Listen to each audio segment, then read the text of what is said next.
Well guys, it's New Year's Day and here I am. I went down and I was gonna do the transmission down there because I already had it down there, and the power was out and called around and they said the power wasn't gonna be back on till this afternoon. So we loaded everything back up in pieces and brought it back up to here to where we could see and all that kind of good stuff. So it's like this transmission just wants to haunt me for some reason. A lot of guys were making comments on there, and some of them were helpful, you know, different ideas they were throwing out there. Some guys just like to act like this is the first time you've ever touched anything in your life, and they've got to tell you how, you know, how the wheel rolls round and round. But anyway, if you guys have ever watched the channel long enough, I think some guys will be new to the channel and they won't go back and watch any of the older videos and see, oh, this guy's been through a lot of power shift transmissions. They just watch the current video that's out and thinking, well, this dumb sumbitch has never touched one of these before. He don't know what the hell he's doing. Anyway, that being said, my little rant out of the way, and I'm going to rant a little bit more about JCB. And when the machine's working, it's a good machine. And there's quite a few things I don't like about JCB, and I'm not trying to offend you guys over in England. I hope you don't get your feelings hurt. Most cat transmissions, John Deere transmissions, Komatsu transmissions, Funk transmission puts them in the well, they used to, I don't know if they're putting them in Challengers anymore. Funk is owned by John Deere. Okay, very good transmissions. Even cat transmissions. Been through a bunch of cat power shifts and dozers. Most of the time you'll see a bearing flange out here on the case half. So if you have to split a case half, they were thinking ahead a little bit and they put shims on the bearing flange. That way you can set your preload without having to split the case every time on the transmission, and then press a bearing pack off and then shim it again. They put the shims on the caps. It's just a way better design. And the other thing is, I mean, this thing sat on the bench for 3 weeks waiting for parts on it. It's just absolutely ridiculous. If you want to sell shit over here, stock some parts for it and have them close somewhere. These guys got 2 of these loaders and they never have anything for any of it. You know, and a simple part for a sensor or something, you're at least waiting a week for it. So, you know, if you really got something you're really dependent on, you better double up on your parts. I mean, even if you had 2 or 3 of these loaders, you ought to just have your whole pair a spare transmission sitting there you can throw in there. That way you can wait a month or a month and a half to rebuild it and put it back in there. Anyways, that little bitch and complaint out of the way. And the other thing, the last thing I'm going to bitch about, guys, get in the parts book and look up load all, 54170 load all. And they made a 750 transmission power shift. They made a 750 Mark IV. They made a 760. They made a 764. They made a 764 soft shift. They made a 766 transmission 6-speed. And that's just for one machine. And they're getting to where they're like the auto manufacturers. There's like 30,000 different options, and you better have your shit together and have the right transmission in your nomenclature, or everything's going to be wrong. And that's what I'm a little skeptical about on this. I've looked it up 100 times, and I think, looking at all the part numbers on the case halves, I've looked at a million different part numbers on this thing. And okay, so the 760 transmission on the reverse input clutch is set up different than all the rest of the transmissions are. If you look on the last 2 gears on this end of the shaft, there's one gear is hub as a clutch hub, and then the other gear is spline to the shaft. And then, you know, there's a set of shims there. There's actually shims between the gears, and there's shims, I'm trying to remember, there's no shims between the bearing and the gear, but there's shims between the gears, and there's shims between the clutch hub and the shaft where the clutch return spring is. Well, anyways, on all the other transmissions, the last set of shims between the gears There's 3 of them. There's a thick shim, a needle bearing, and then a thin shim. This is the only one, the 760, that has 2 shims. Just a needle bearing and a shim. And they actually give you a measurement for that shim. It's like 3 point, I can't remember. I looked it up, we measured it with calipers, it was right. The shaft setup is correct in it. And I'm gonna have to admit, the problem on this transmission was on the forward input shaft. It wasn't on the reverse shaft. So that's where I start second guessing myself. What did I do wrong? Did I do something wrong? Because the higher range pack on the forward input shaft was 2nd and 4th. That's what we lost. That was the pack that was smoked. There was nothing wrong with the reverse pack.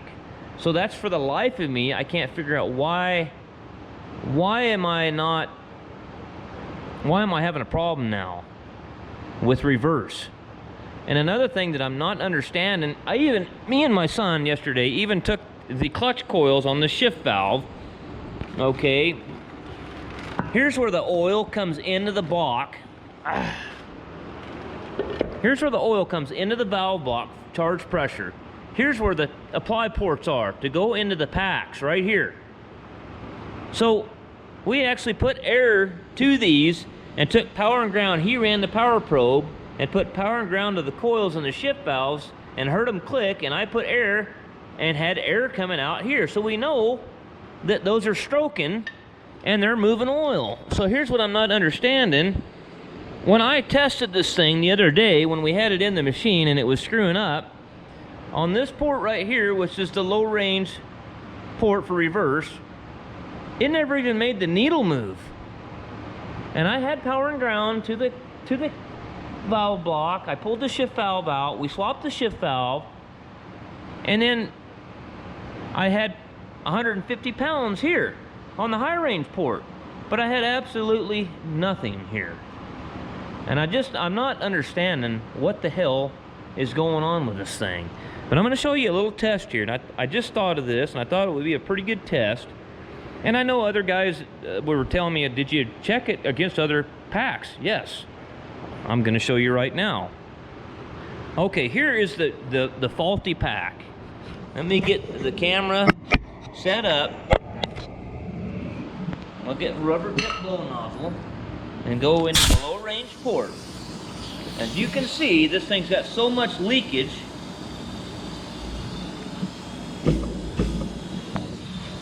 It doesn't really even pop in. It kind of pops the pack in, but look, I've got 180 pounds on my air compressor right now.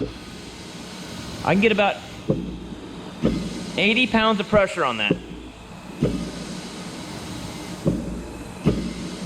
On that pack right now.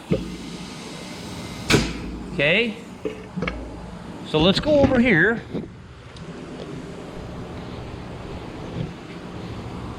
Let's take this plug out.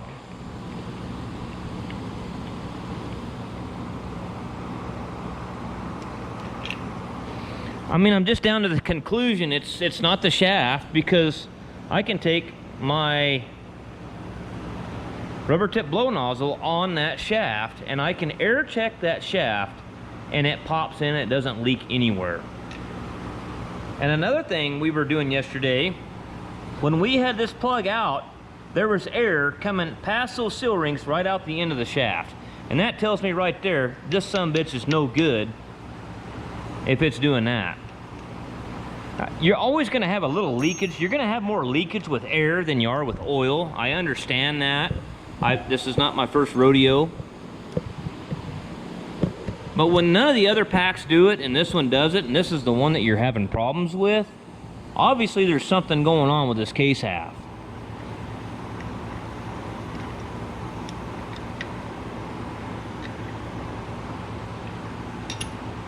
Now let's plug this one.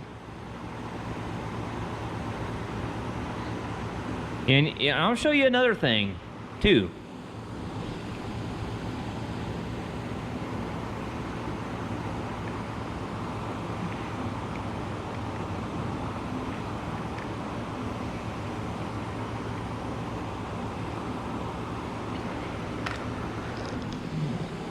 Okay, now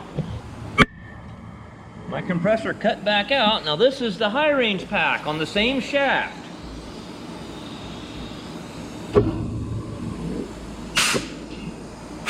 Alright, let me get my compressor to kick back in. We'll get full air pressure again. I gotta let my compressor kick back in. It'll take a little bit. We gotta kind of simulate the same pressures.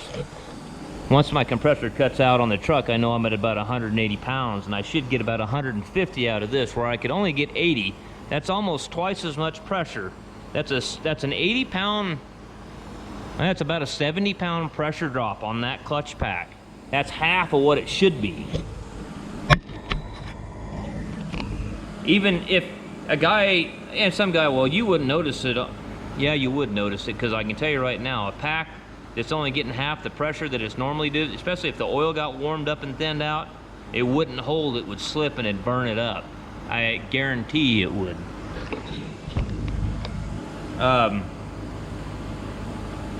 Wait for this thing to kick out. Okay, it's kicked out now. We're gonna go back to this pack. Let me see here, let me tap on this so I can see if you're seeing it. There, we're at 150 pounds.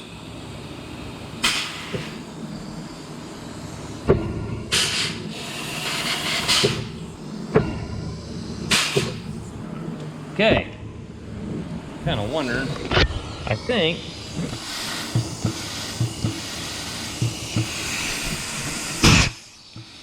Yeah, I just get so much leakage back through the other port too. Across it, but it's not making the needle move.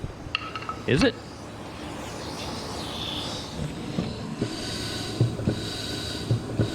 No?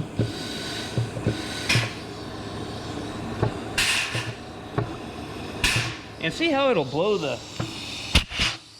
off, and watch this one. It don't blow it back off really. Kinda.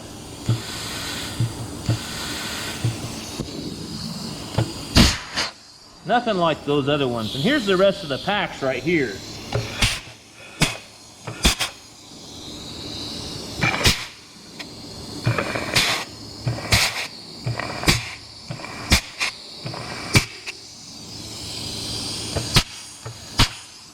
So there's something that's not right about it, guys. I've never had one do this to me before. And I'm just scared to death to try it and throw it back in there. What's really got me confused is, and I'm gonna have to agree with the one guy, I think his name was Nathan Sparrow. It doesn't make sense to me. I've had clutch pistons fail, I've had clutch drums crack, and then dump all the apply pressure back into the case. I've had cases crack before. I've had clutch pistons crack, the O-rings go bad, or the O-ring on the shaft go bad. But even with a cracked drum or a cracked piston, I still read something. It still made the needle move on here. So why, I don't understand why I wasn't seeing any kind of apply pressure here. But it makes me wonder, I know my son, he was the one in the cab, and you wonder, did he have the son of a gun in the right hole? Was he in forward instead of reverse? That's what you just don't know. He's kind of a newbie to this kind of thing, and I kind of speculate sometimes that I wonder if he was even in the right hole. You know, so... I don't know. I don't know what to do with this, guys. Any helpful suggestions? Helpful suggestions would be very much appreciated. I'm at the point now to where I know it's got to be the case. It's got to be the case half that's bad, because I've done everything else you can possibly think of. I'm gonna actually look in the service book and the parts book again. I can't do anything today. We can't get any parts for it anyway, but we're almost down to ordering a case half for it. There is, right on the very top where that last seal ring is, and it's right by the clutch feed port, you can see a shiny spot, and you can feel that with your fingernail. There's a ridge there, right where that shiny, it's the only shiny spot in the whole bore. So it's almost like the seal ring is worn just a little bit of a notch right there, and it's coming out of the feed hole and right up into the case. is what it acts like it's doing. And I'm going to tell you something else that we tried. We took the bearing off the shaft, and I thought, well, if the bearing was shimmed wrong and it wasn't letting that seal ring down in the bore far enough, that would cause a problem.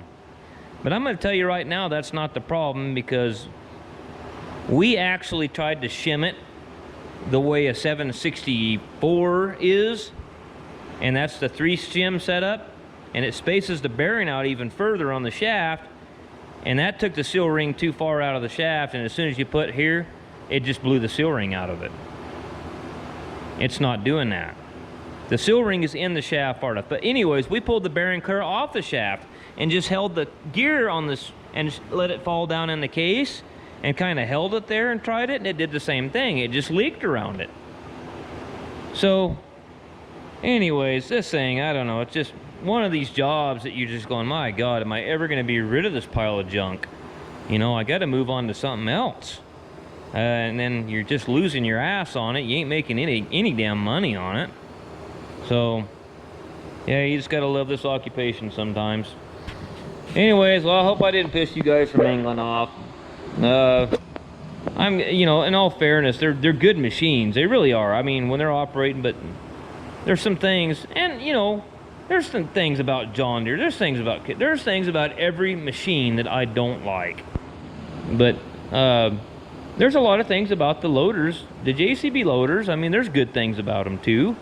I mean, they're for roading them places and stuff like that. They're fast. The hydraulics are awesome on them. They're quick. Really good hydraulic systems on them. But their transmissions are a little bit less to be desired, the way they're manufactured and way they're engineered. I mean, there's things that you guys have heard me on John Deere stuff. There's some things there I go, what in the hell are they thinking doing this?